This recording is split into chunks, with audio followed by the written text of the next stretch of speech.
Trump నిర్ణయాలతో భారతీయులకు లాభమా నష్టమా? తెలుగువారు టెన్షన్ పడ్డానికి కారణం ఏంటి? తెలుగువారికి అమెరికాకు ఉన్న లింక్ ఏంటి? ఇప్పటికైనా తెలుగువారు మేల్కోవాలన్న అభిప్రాయం ఎందుకు వ్యక్తమవుతోంది? తెలుగువారు ఇప్పుడు చేయాల్సిన పని ఏమిటి? ట్రంప్ నిర్ణయాలను ఎలా ఎదుర్కోవాలి? Watch this ABN spotlight story.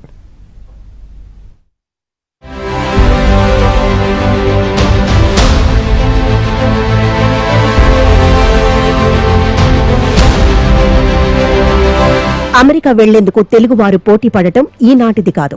హైదరాబాద్లో ఉంటూ అమెరికా వెళ్లేందుకు ప్రయత్నించే బ్యాచ్ ఒకటి ఉండేది. అందుకే యుఎస్ఏ అంటే యునైటెడ్ స్టేట్స్ ఆఫ్ అమీర్పేట్ అని పిలుస్తుంటారు. అమీర్పేట్ నుంచి అమెరికా అన్న నినాదం కూడా వచ్చింది. ఇక ఆంధ్రప్రదేశ్ నుంచి అమెరికా వెళ్లేవారు చాలా మంది ఉంటారు. ఉభయ గోదావరి, కృష్ణా, గుంటూరు జిల్లాల నుంచి భారీగా జనం అమెరికా వెళ్లి ఉద్యోగాలు చేస్తూ సెటిల్ అవుతారు. పల్లెల్లో సైతం అరడజను మంది అమెరికా పయనమవుతారు. ఒకరు వెళితే వారిని ఆదర్శంగా తీసుకుని మరికొందరు అమెరికా ఫ్లైట్ ఎక్కడం ఆనవాయితీగా వస్తోంది. ట్రంప్ అధికారానికి వచ్చిన తర్వాత మాత్రం ఆయన నిర్ణయాలతో భారతీయులకు, ముఖ్యంగా తెలుగు వారికి ఇబ్బందులు వచ్చిపడ్డాయి.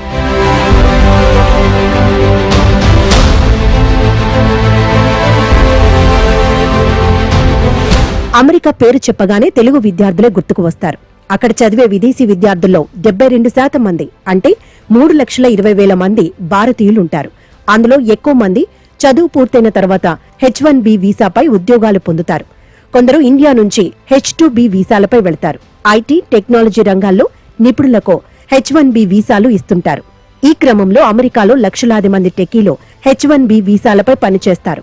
అమెజాన్ 10,044 మంది, టీసీఎస్ 5,505 మంది, మైక్రోసాఫ్ట్ 5,189, యాపిల్ 4,202 మంది, డెలాయిట్ 2,353 మంది, ఇన్ఫోసిస్ 2,004 మంది, విప్రో 1,523 మంది, టెక్ మహీంద్రా అమెరికాస్ 951 మంది, అమెజాన్ వెబ్ సర్వీసెస్ 2,347 మంది, కాగ్నిజెంట్ టెక్నాలజీ సొల్యూషన్స్ 2,493 మంది, వాల్మార్ట్ అసోసియేట్స్ 2,390 మందిని H1B వీసా కింద అమెరికాలో నియమించుకున్నాయి.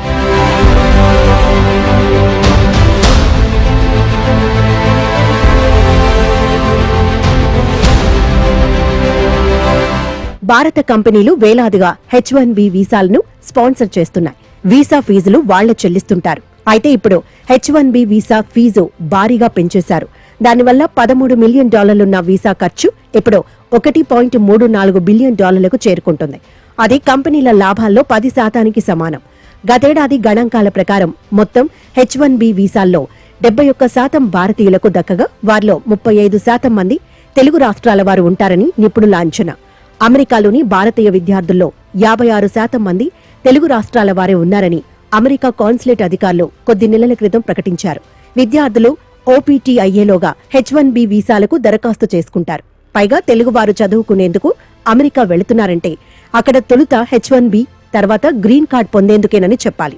ఇప్పుడు ట్రంప్ నిర్ణయంతో వారి డాలర్ డ్రీమ్స్ కరిగిపోయే ప్రమాదం ఏర్పడింది. అయితే అంత ఫీజు విధించే అధికారం ట్రంప్కు లేదన్నది ఇప్పుడు వినిపిస్తున్న మాట. అమెరికా కాంగ్రెస్ దాన్ని తిరస్కరించే వీలుంటుందని, ట్రంప్ నిర్ణయం కోర్టులో వీగిపోతుందన్న అభిప్రాయం వ్యక్తమవుతుంది. $1,00,000 ఫీజు ఏదైతే ట్రంప్ వసూలు చేస్తా అంటున్నాడో అది కూడా నా అభిప్రాయంలో ఆయన అటువంటి ఫీజు విధించే హక్కు లేదు. చట్టాల ప్రకారం, ఇమిగ్రేషన్ చట్టాల ప్రకారం అధ్యక్షుడికి వీసాలకు సంబంధించి అయ్యే ఖర్చులు, ఫీజు, వాటి రుసుములు వసూలు చేసే అధికారం ఉంది.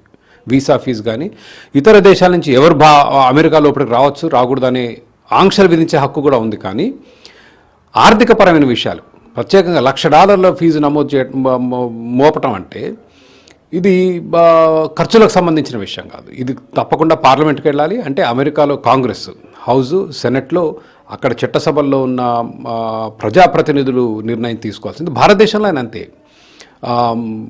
ప్రైమ్ మినిస్టర్లు, క్యాబినెట్లు, ఎగ్జిక్యూటివ్ బ్రాంచ్ ఆర్థికపరమైన అంశాలు వాళ్ళు సొంతంగా తీసుకోలేరు. పార్లమెంట్ ద్వారానే రావాలి, రాష్ట్రాల్లో అయితే అసెంబ్లీ ద్వారా రావాలి. అదేవిధంగా అమెరికాలో కూడా.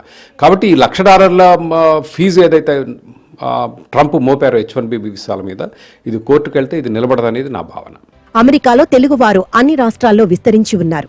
పెద్ద రాష్ట్రాల్లో ఎక్కువ మంది ఉంటారు. ఐటీ రంగంలో 50% పైగా తెలుగువారే ఉంటారు. పైగా అమెరికన్ ఉద్యోగులు 6-7 గంటలకు మించి పనిచేయరు.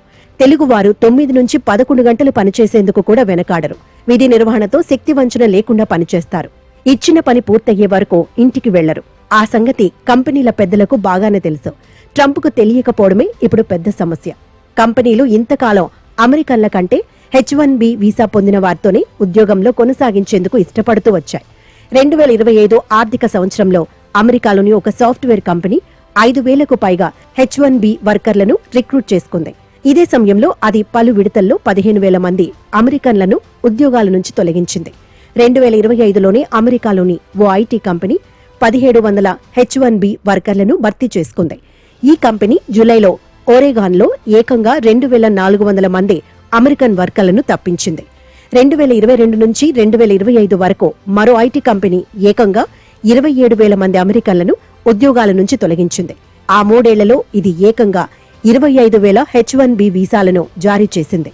మరొక అమెరికా కంపెనీ ఈ ఏడాది ఫిబ్రవరిలో 1,000 మంది అమెరికన్లను ఉద్యోగాల నుంచి తప్పించింది. ఇదే సమయంలో అది 1,100 H-1B వీసాలను జారీ చేసింది. అలా ఉద్యోగాలు పొందిన వారిలో తెలుగువారే ఎక్కువగా ఉన్నారు. Most important thing I want to tell is, మామూలుగా ఏ కంట్రీకైనా ఏ గ్రూప్ కైనా పీపుల్ కి ఒక లాబీ గ్రూప్ ఉంటుంది. వాళ్ళ రైట్స్ కోసం ఒక కమ్యూనిటీ లాంటిది ఉంటుంది. అన్ఫార్చునేట్లీ ఇంత మంది ఇండియన్స్ ఉన్నా కానీ we don't have the right kind of lobby. చెప్పుకోవడానికి మనకి CEO ఉన్నారు, గొప్ప గొప్ప వాళ్ళు ఉన్నారే కానీ, అది కూడా తెలుగు వాళ్లే ఉన్నారే కానీ మన కోసం ఫైట్ చేసే వాళ్ళు ఎవరు లేరు. ఇది అక్షరాల సత్యం. సో ఇప్పటికైనా ఇండియన్స్ కొంచెం యూనిటీతో మా రైట్స్ ని ప్రొటెక్ట్ చేయండి, మేము ఇన్నేళ్లగా ఉన్నాం, మా పిల్లలు ఇక్కడే ఉన్నారు, మాకు వెస్టెడ్ ఇంట్రెస్ట్ ఉన్నాయని కల్చరల్ యాక్టివిటీస్కే కలవకుండా అట్లీస్ట్ పొలిటికల్ గా కూడా ఒక స్ట్రగుల్, ఒక కమ్యూనిటీ ఏర్పరచుకుంటే చాలా బాగుంటుందని నేను అందరికీ ఈ మీడియం ద్వారా తెలపాలనుకుంటున్నాను. ట్రంప్ నిర్ణయం కొనసాగితే మాత్రం తెలుగువారు అమెరికా గడ్డపై కాలు మోపే పరిస్థితి ఉండకపోవచ్చు. అందుకే భారత ప్రభుత్వం జోక్యం చేసుకోవాలని తెలంగాణ సీఎం రేవంత్ రెడ్డి, ఐటీ శాఖ మంత్రి శ్రీధర్ బాబు విజ్ఞప్తి చేశారు. అయితే అమెరికా ప్రభుత్వ నిర్ణయం మరో విధంగా మేలు చేస్తుందని ఐటీ నిపుణులు అంచనా వేస్తున్నారు. దేశంలోనూ తెలుగు రాష్ట్రాల్లోనూ గ్లోబల్ క్యాపబిలిటీ సెంటర్లు, GCCల సంఖ్య గణనీయంగా పెరుగుతుందని చెబుతున్నారు. అమెరికాలోని కంపెనీలు తమ కార్యకలాపాల్ని భారత్కు తరలిస్తాయని, ఇక్కడి నుంచి ఐటీ ఉత్పత్తుల్ని అమెరికాకు ఎగుమతి చేస్తాయని అభిప్రాయపడుతున్నారు. గతేడాది దేశంలో 1,400 GCCలు వచ్చాయని, ఈ ఏడాది భారీగా పెరుగుతాయని చెబుతున్నారు. అయితే అక్కడ మరో కోణం కూడా ఉంది. భవిష్యత్తులో బాగా ప్రతిభావంతులైన మెరికల్ లాంటి విద్యార్థులే అక్కడికి వెళ్లగలరు. వారికి అక్కడ ఉద్యోగాలు వస్తాయి. తెలుగు వారికి అటువంటి సమర్థత ఉందని ఇండస్ట్రీ పెద్దలు అంగీకరిస్తున్నారు.